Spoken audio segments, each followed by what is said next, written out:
En la valoración funcional puedo cuantificar los segundos que fue sostenida, solicito una tos, luego una tos fuerte. Antes que este mandato evalúo cómo funciona la estructura del suelo pélvico. Solicitamos una contracción visible hacia adelante y hacia arriba en el fin de proteger el cuello vesical. Observa cómo funciona el elevador del ano. Vuelvo a toser y antes de la erogación ella no contraía el elevador del ano. Ella muestra la vejiga baja al no anticiparse en contracción del elevador del ano. Observa que en esta paciente hay una mantención de la contracción y si no hubiera habría una embudización de la uretra que puede ser un signo de incontinencia urinaria de esfuerzo. Evaluar la maniobra en Valsalva. Inspiro, aguanto y empujo. Evalúo la elevación del suelo pélvico solicitando que sea con una contracción hacia la cabeza. Y después le pido un Valsalva al paciente. El elevador del ano no se anticipa cuando debería. La vejiga cae en su pared anterior, pero no alcanza a hacer prolapso. Explicar que debe contraer antes de toser. Solicito al paciente que haga un crunch, que debería suceder. Al aumentar la presión abdominal debería haber una anticipación del elevador del ano. ¿Hay una sinergia? Solicitamos un Drag-In. Solicitamos el Drag-In si esto es de soplar la activación del transverso perineo, la correspondiente sinergia podemos ver a nivel del suelo pélvico. Si hay un ascenso del órgano pélvico o si hay una activación muscular.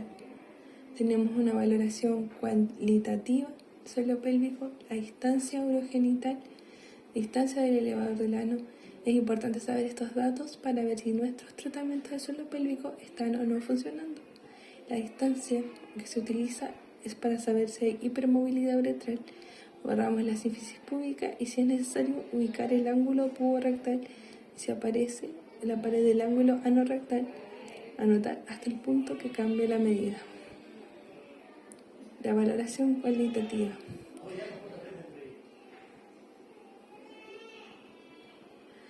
Pubis, pared del ano y pared del recto. Congelo la imagen y visualizo la rama anterior del pubis hasta el ángulo del recto en reposo. Proceso de ida en contracción máxima y mido ambas. Analizo la capacidad de contracción, genero una área transversal del músculo, genero dos pantallas, congelo y mido. ¿Qué necesito buscar? Una hipermovilidad uretral, las ramas pubianas y el cuello vesical. Solicito una tos con fuerza y puedo comprender qué pasa con el cuello vesical durante la tos. Localizo la uretra y congelo. Mido la distancia entre las ramas del pubis hasta el cuello vesical. Si no activa el suelo pélvico previamente, trabajo el automatismo. ¿Qué necesito para buscar la movilidad uretral? Buscamos un punto máximo de descenso de reposo en Valsalva del cuello vesical. Veo ambas medidas y defino en este paciente no hay hipermovilidad uretral. Hay más medidas que podemos establecer en la investigación, pero para la clínica tenemos la distancia urogenital, la distancia en reposo, activa del elevador del ano. La línea no es suficiente para marcar la perpendicular de la sínfisis púbica. Establecemos una línea paralela. La hipermovilidad uretral no genera incontinencia de esfuerzo, ya no es multitarea, pero la incontinencia de esfuerzo sí se presenta en hipermovilidad uretral. La ecografía del hombre. El abdomen es parecido como se encuentra en las estructuras en los hombres. Cuando se quita la próstata, la vejiga queda en forma de embudo que produce una incontinencia urinaria de esfuerzo. El esfínter estriado tiene dos mecanismos de transferencia de fuerzas. Vamos a poner la sonda en el plano coronal. Utilizamos la vejiga, próstata, uretra. En inferior encontramos el bulbo, ver si son pacientes protectomizados y mecanismo muscular de continencia en el hombro del pubo rectal. La ecografía en el hombre es el vector de fuerza craneal y lateral. Dos líneas a solicitar la activación del cierre anal, pedirle que la uretra que tire acá del pene hacia atrás a partir del músculo superficial del ano. Hay un estudio donde se trabajó la potenciación del esfínter uretral externo, también la tracción que hacen los isquios cavernosos y tracción del pene y se le pide acortarlo. Ver cuáles de las órdenes Ella dice, para la clínica tiene más efecto. Una medida también que podemos tomar es la longitud uretral. Entonces la tomamos de aquí hasta el bulbo. Desde el cuello vesical se observa la uretra entrando en el bulbo del pene. La ecografía lineal evaluar una posible fibrosis. La localización de estructura. La parte de la próstata masculina y la reeducación del paciente, el control motor de un ejercicio funcional, la sonda lineal, zona de menor frecuencia, usamos doble gel por los pelitos de los hombres en el abdomen. Vamos a músculos laterales y volvemos a ajustar el ecógrafo.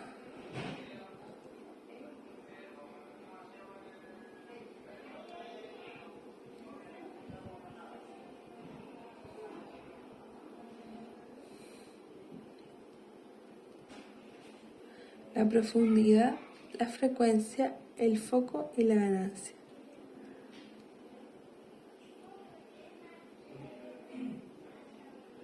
Tenemos la localización de la estructura, localizamos el oblicuo externo, interno y transverso, la sujeción de los rectos y la línea semilunar por el lateral.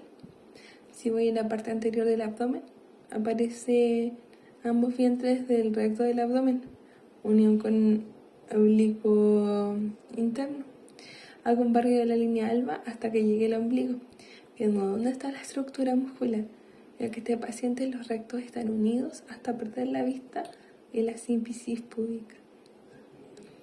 ¿Qué estructuras necesito localizar? La próstata, la vejiga, la uretra. Utilizar una sonda convexa que llega a frecuencias menores, por lo que llega a estructuras más profundas. Nos colocamos encima del pubis, intentando presionar mucho. Buscamos estas estructuras en la imagen. La vejiga está más lateral a la profundidad. Y pongo foco para visualizar la próstata. Y también el cuello vesical. Veo cómo entra la uretra del bulbo y la zona sería la ana. En la periferia, localizar los elevadores del ano. La misma contracción que hacemos de la cincha, tenemos el elevador del ano. Relaje, cierre, relaje.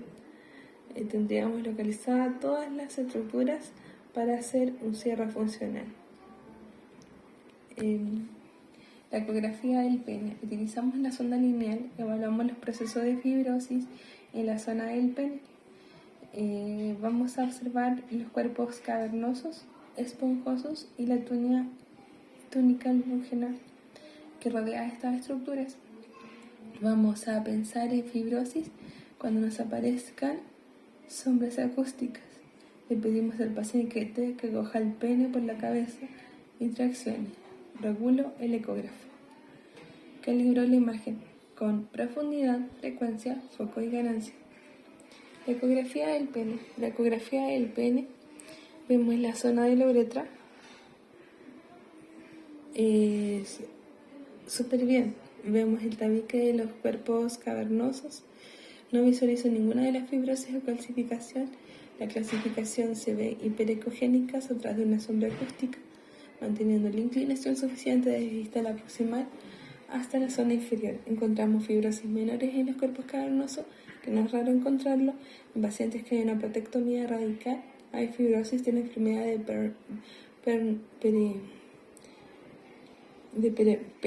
Peyronie, que la encontraremos. La enfermedad de Peyronie es una enfermedad no cancerosa, cicatrizal, fibrosa, que crea, porque acá vemos el tejido cicatrizal, crea curvas en el pene, tiene una erección curvada y causa curvatura.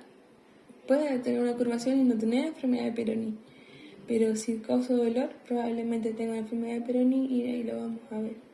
La valoración funcional, vamos a comprender cómo se mueve el cuello de la vesical, como vemos la sonda vesical en el plano transversal, como la zona de embolización vemos que se contrae y relaja, vemos el modo M, vemos la variación del cuello vesical, vemos el punto más inferior y medimos, enter y congelamos.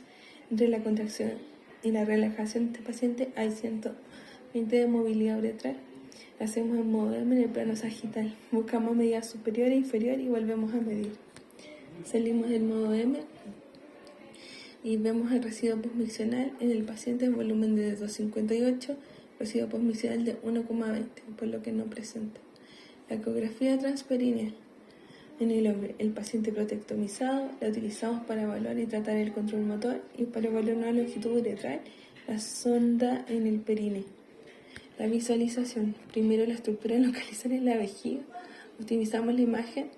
Y segunda la optimizamos con profundidad, frecuencia, foco, ganancia. Visualización. Uretra, próstata, canal anal, pared anterior, pared posterior. Una vez localizados vemos el bulbo del pene.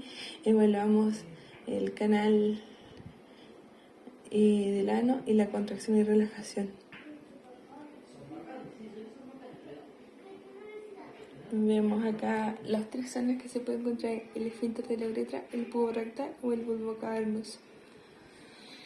Medimos el pubo rectal hacia adelante, el esfínter extraído de la uretra hacia atrás. Vemos que las estructuras se van a posterior. Valoramos la longitud de la uretra relacionada con la incontinencia urinaria de esfuerzo, mayor longitud, mejor pronóstico. Colocamos la sonda más apical para medir el bulbo del pene, el plano coronal. Presionamos un poquito sin hacer daño, sabiendo que es una zona muy delicada. Buscamos los armónicos y el mejor preset. Buscar medir distintas cosas o la contracción de la cavidad abdominal. Observamos cómo se comporta. Medimos la longitud de la uretra desde la vejiga hasta la entrada del bulbo. Buscamos el mejor preset para visualizar. Evaluamos el aumento de la contracción abdominal y solicitamos la contracción y relajación del ano.